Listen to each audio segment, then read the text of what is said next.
Hey guys, this is Carnifex, another Nerd This video. Today I'm just going to be going over the announcement we got dropped about an hour and a half ago in the Dragon Champions server. So, let's get into it. What's the impact? What does this matter? Maybe sometimes what does it mean? There's maybe a little bit of confusion on some stuff, but anywho, let's do it. 2 new characters. First is a demon. His tags aren't phenomenal, as you can kind of like see right here. He doesn't have any of the cool ones, but he is a leader for the demons. We will get into it. Basically, he creates an opportunity for you to actually have an alternative to the Soleus meta and actually compete. You may have to work harder to climb a little bit because people might be knocking you down, but you at least have the opportunity if you really want. I just want to use something different than Soleus. Gorham, who's a goblin, and we'll get into his kit more later. Basically, he can make Adam taunt under certain conditions. So, more conditions, but still, it's additional conditions. Rune tournaments are temporarily over. It was just way too much to ask people who had, initiated on their own 100+ fights over the course of 4 days. And then they would get in the top 3, just barely after all this time, and then they get crud runes, no decent primaries. I don't think it was a very good way to implement that. And also, even if they had tried to adjust it to make it some kind of guaranteed situation, then it would be way overpowered. So there really wasn't a good option there. So they just removed it. They added some new tournaments. I'm assuming just to kind of fill the schedule for that. Who knows what kinds of tournaments there'll be. But I do think we'll see Rune soon because her kit was just adjusted. So we'll get into a little bit of tinfoil hat stuff, but we'll get there in a sec. Tournament battle groups can be filled evenly rather than consistently. So what this means is instead of each individual shard being filled to max and then a new one starts, there's going to be a set number of shards based on the number of people they know at a certain level that will be able to qualify for the events. And they will have them filled. They might still be randomly, or it may be in sequence. If there's 5 shards, maybe first person goes in shard 1, second one shard 2. We don't know. We'll see. But it's to do a few things. One, it's created so there's no really short shards, so that people aren't waiting until the last second getting in a shard with 20 people, and getting pretty guaranteed minimum rewards. Because not only is that unfair to people who can't be around to do that at that time. But also it's just kind of it's not what they're looking to do. So anyway, so they're gonna fill these differently, and it kind of hurts collaboration a bit too. If you're in the level 80 bracket, you're still gonna end up, if everyone in your guild's competing, you're gonna have 1 or 2 people in your guild for sure, unless I don't know, really weird RNG. But anyway, so that's that. Also a good improvement. If an active player is removed from a guild, they will automatically join a temporary guild. So it's think of they're joining a booted player guild. Or maybe an initial guild, something like that. Instead of being assigned to an active one that's actually doing stuff. Letters with excessive runes can now contain more than 1 rune. So what this means is right here. This is whenever you get over 500 runes that you have farmed, whether it's through events, nodes, etc., then they would drop in here, and each email would have 1. Well, now these emails are going to be able to have multiple, so you don't have to click 100 times to get 100 runes. How many are going to be in it? I don't know. We'll see. Going back in, add the ability to inspect players' rosters, not only single heroes. So now whenever I go to Arena, I can check. I was always able to check this, and I could do that in tournament as well. But if I go to someone's account, I can't go in. There's nothing to click on to go in and learn more stuff about the rest of their roster. I think hopefully what that means is that this guy is not in the too distant future. I would still think it's probably a couple months away. But that's obviously, for whatever World Championships is, it's going to utilize more than one roster, one team.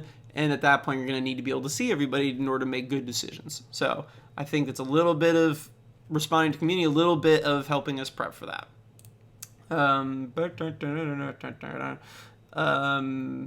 You can adjust in settings and download all game data at once instead of downloading gradually, which is what it's set to now. So whenever we get an update or whenever you download the game initially, there's a little orange bar at the bottom. That orange bar is going to go away if you change it in the settings. So you can do download all once. Those take a little longer, but you won't have to deal with every loading screen for a little while. Whenever you go to a different place in the game, it takes a little longer. So up to you, up to your preference. You can now turn off and on / ignore invitations to a guild. That way you're not getting pestered by everybody if you like where you're at or if you don't want to be in a guild. Balance changes, we'll get into those in just a sec. Lil Batty is now a gladiator. Now I got to take a little bit of cred for this one. Nothing like secret in here. But basically, I had asked in the test server, I was like, hey, there's some characters of like no tags basically, and my personal fave out of those was Lil Batty because I think she's great for arena, great for raid. I was like, is there a plan? Like, basically, I was trying to figure out, are they like intentionally not giving tags to certain people because there's future ones they have planned, or blah blah blah blah blah. And it sounds like there's a little bit of that, right? They want all you to have a profession in order to leave room, right? So they don't have to remove tags like, hey, I've invested in this person to clear this thing, and now they're not available to me. So they don't want to have to do that, which is smart. But he was like, hey, you might, and that was one of my things. I was like, I feel like she looks like a gladiator. And obviously it's super helpful to us because Gladiator is a massively important tag because it gives us access to, it helps us clear the ability scrolls and damage runes events. So the reoccurring ones, not like the challenges. So anywho, your boy's going to take a little bit of credit for that. You're welcome. I love you guys. So, fix the bug that caused lags on some powerful devices. Basically, it's that ×4 speed. They recommended not doing that for a while. I think this is what they were talking about to fix that. Small improvements and fixes, as always. Who knows what they are? Good things. Anyway, so we're going to go in. I'm not going to be able to show you these guys completely yet. We've got to wait a little longer before they let us show you that on the test server. But they are in, and I think they're both great additions. So here's the thing. We're going to go to the leadership real quick because this is what allows demons to potentially contend in arena. So I haven't tried this yet. I've had a slammed weekend. I'm just kind of cranking out some stuff real quick here before I got to go back to that crammed weekend. But every single time an ally suffers a critical hit, all allies receive 5% of their turn meter. All demon allies recover twice this amount. Every time that a demon, so if you go all demons, right? Takes a critical hit. So that means your Freezard, right, with his AoEs, if he hits 5 crits on 5 demons, everyone just got 50% turn meter. It's kind of like the Rex meta from like way early on in Star Wars Galaxy of Heroes, whenever he got introduced. Really useful for cutting down. So we may actually see, again, like I just put out my tier list. What's going on? I may need to adjust a couple things if we see some real viability here. It still should take a little while because while it's great, this guy's going to be accessible in like the arena store, 2/6 on demons. He's going to be very accessible, so people are going to be able to build him up pretty quick. But this is really significant and boosted the max health. This is basically like Rex lead. So, and then now the rest of his kit. 50% chance to decrease target's turn meter by 10%. That's solid. Again, we're seeing like more future buff synergy too. So like, we'll see what happens with all that. A 2 out of 3 cooldown, so available second turn. Basically, you can apply damage decrease on somebody for 2 turns. That's great. If you could somehow, we don't know how fast he's going to be, or I can't say how fast he's going to be yet. But he's, maybe he's someone that could sneak this on. Like, I don't know. We'll find out. Anywho, so going to Cannonball. Now, this is a good one, too. Again, more like crit synergy stuff. Both crits are good for us, even if you're critting us, and obviously good if we're critting.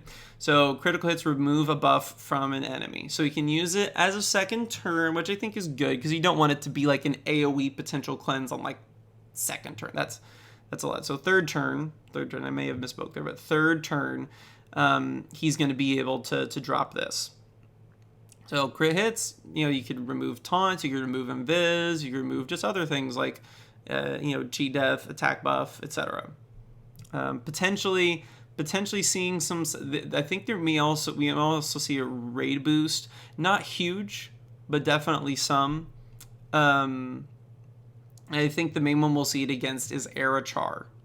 So because he has every other round he's got an AoE coming, so that's going to boost the turn meter up a bit. The damage decrease is good for like sustaining that. And then this is useful too. This makes me think potentially like a Mega Wheel situation. You're going to Mega Wheel by gaining, turn meter. But it will only come with time. So Slinger gains damage increase, crit chance increase, or crit damage increase for one turn at the end of it. So every turn he's going to gain some kind of boost to his damage. Particularly the crit chance one is going to be useful for this. But overall, really solid kit, good synergy. We'll have to see on his overall stats how good he is, but because that dude better be quicker than freaking Mega Wheel and stuff. So anyway, moving on. I really like this character. I think the art is cool. Moving on to Gorham. Basically, he's a summoner, and he also has Adam synergy. So Adam calls to assist on his basic, and if that attack is a crit, so that means Adam has to have crit chance. And I think that's the main, So basically, if you average it out, every turn, Adam, if his passive is maxed, he has a 70% chance to taunt. You can reasonably, without sacrificing too much survivability, get him to a crit chance buff. But here's where this kind of all ties in. So go over to General Murdoch. Where's his butt? Okay. So if you go to that leadership, right? Boost the turn by 20%, 4% sound when dealing a critical hit. So you really do already have it's not just for this synergy between this new character and Adam. It's also to synergize with the lead. So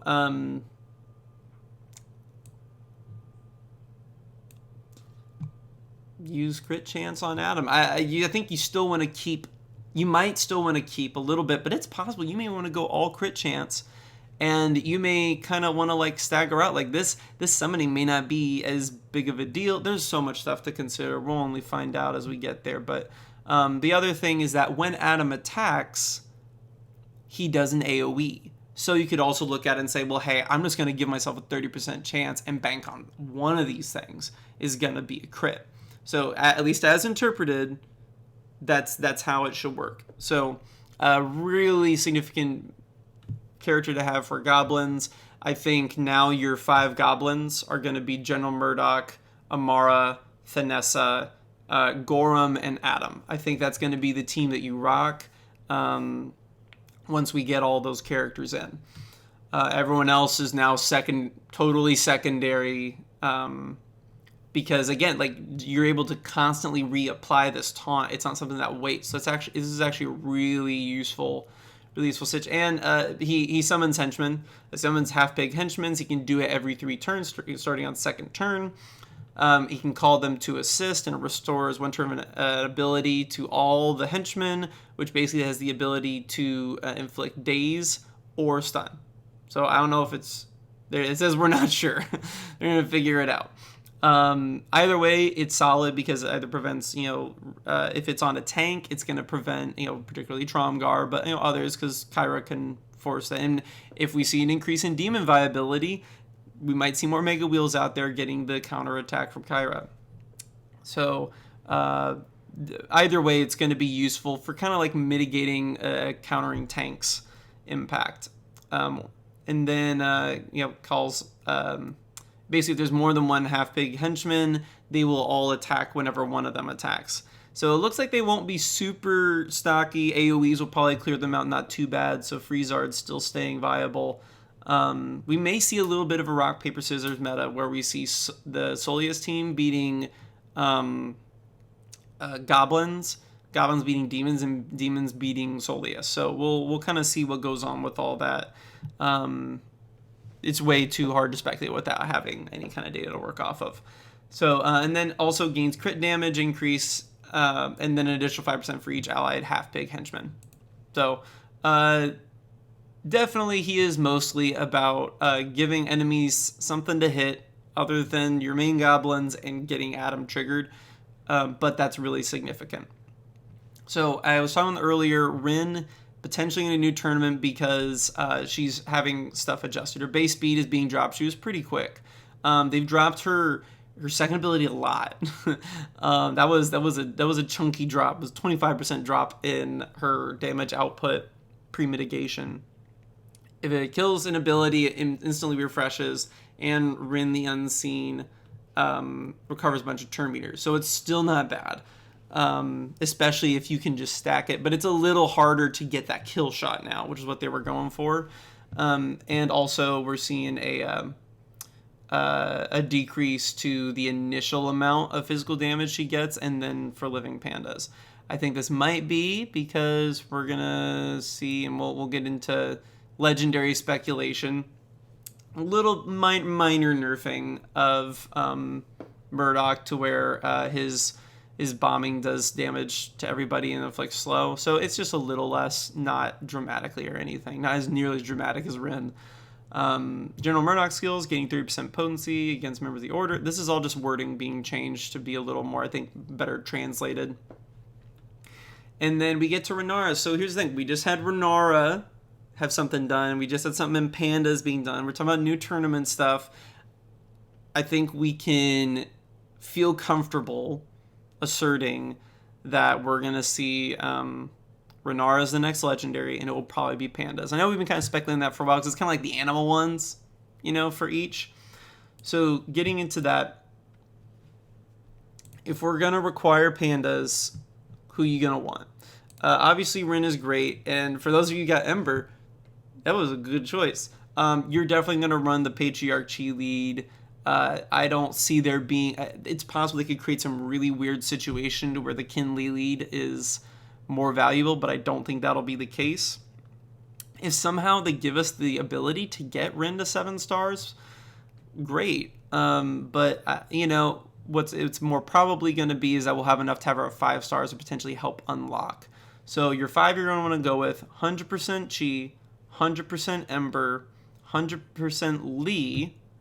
Most people already will have Master Duo reasonably built, and so he's a good 4th, and Foul has some good, with the dodge buff and everything, that'll at least give you the ability to, with some good RNG, like you'll be able to hey, might get some bad, might get some good, but if I get a bunch of dodges, I can maybe climb over my pandas can rise above their station and help me get stuff done. So I think that's the 5 you go with. I'm not saying you couldn't use Hilda, and there are so many, who knows what these enemy units are going to look like. It's possible you may want some dual tank situation. You got to go basically all out survivability and focus on taking out one person at a time, in which case you'll probably take out Duo and you'll put in Hilda instead.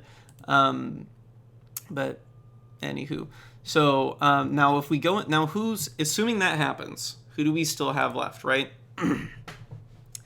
We have gotten our human one. We have not gotten our elf one.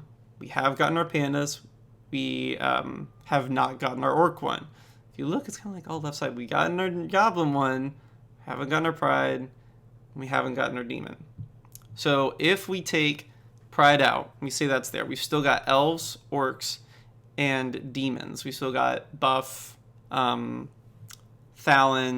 and more doom. And they will be filled, again, totally basing this on an assumption, that it will be humans unlocking one of them, there'll be pride unlocking another, and there'll be goblins unlocking another. So guys, we're getting down to the point to where they've used all the ones other than humans that we could reasonably assume we were gonna use.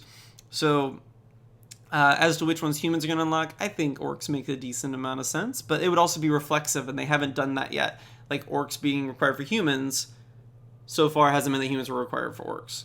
So so we'll see, but and plus it's not possible because there's 7 factions. So I really don't think it'll be that. So I think it means we will probably see humans for either demons or elves, and I think that probably means we end up humans unlocking buff, which that would be merciful because I think buff is really significant, and we have humans. Insofar as the other guys. I think it's a little who's going to be required for Thalon. I think that goblins make a lot of sense for Thalon whenever you go to go through all of the lore and stuff. And then who am I spacing on? Oh, orcs again. I don't think it'll be reflexive. I think we might see a pride go over there, but that's just kind of the whole filler. Goblins and elves and Thalon. Goblins and Thalon specifically, if you looked at the story, have a little bit of a connection. So I think we'll probably see Pride going after orcs. And you'll definitely want Renara to do that because you need a healer. So Renara is going to be big. don't be afraid to invest in your pandas in order to be able to get her. She's potentially a meta-changing person as well for Arena. I know I went on a little bit of a diatribe there, but basically Renara got a little bit of nerfing as well. Was 3 turns, now it's 2 for the amount of time that regeneration lasts. Dropped her total healing that she does. Increased the cooldown amount, so you still get it on second turn, but it's now going to take a turn longer for you to be able to get it back after using it the first time. No other changes there. And then she recovers only 25% health instead of 30 whenever she does her like self-res. She has a couple regen stacks on herself. Finally, Demon's Mega Wheel got like a totally whatever. He got an additional 50% damage to his basic, which when he's countering a lot, that's not nothing. And then he got like a slight boost to the output of his AoE. So, anywho, there you go. That's all the stuff from the announcement. And I hope you guys liked it. Let me know what else you guys want to see, and I'll be putting out a Murdoch video in a little bit. Once we're able to, it'll be at least another half day or so. Have a good one.